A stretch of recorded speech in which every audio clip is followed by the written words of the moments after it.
ભરૂચની સુકલતીર જિલ્લા પંચાયત અને 4 તાલુકા પંચાયત બેઠકમાં જનસંપર્ક સભા કોંગ્રેસના પ્રચારક કરશનદાસ બાપુની ઉપસ્થિતિમાં યોજાઈ હતી। ભરૂચની વાગરા વિધાનસભા બેઠકમાં સમાવિષ્ટ સુકલતીર જિલ્લા પંચાયત અને 4 તાલુકા પંચાયતની બેઠક પર કોંગ્રેસની જાહેર જનસંપર્ક સભાનું આયોજન કરાયું હતું।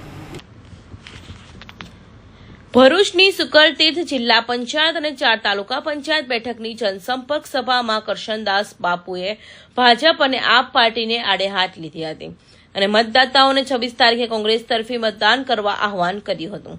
સાથે જ ભરૂચ જિલ્લા કોંગ્રેસ પ્રમુખ રાજેન્દ્રસિંહ રાણાએ પણ ભાજપ અને આપ પાર્ટી દ્વારા આકરા પ્રહારો કર્યા હતા। સુકલતીર્થ જિલ્લા પંચાયત 28 બેઠક ઉમેદવાર ઇન્દ્રસિંહ પરમાર તથા 4 તાલુકા પંચાયત તૌરા, સુકલતીર્થ, નિકોરા અને જનોર બેઠકની જનસંપર્ક સભામાં કોંગ્રેસનો ભવ્ય વિજયનો વિશ્વાસ વ્યક્ત કરાયો હતો। સાથે જ પૂર્વ પટ્ટી વિસ્તારમાં વિકાસને વેગ આપવા 100% મતદાનની અપીલ કરાઈ હતી।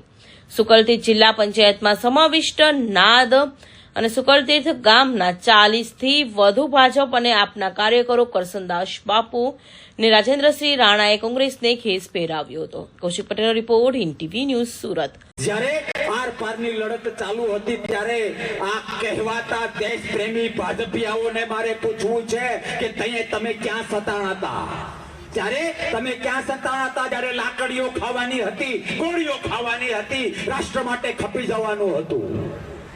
હું ધર્મને આધારે તમને કહેવા આવ્યો છું, તમે જે ધર્મમાં માનતા હો, જે ભગવાનમાં માનતા હો, જે ઈશ્વરમાં માનતા હો, સાહેબ આ દુનિયાના મુખ્ય તે ધર્મો અને તે ધર્મો માને છે અને મારો તમારો સનાતન તો પેલી હરોળમાં માને છે।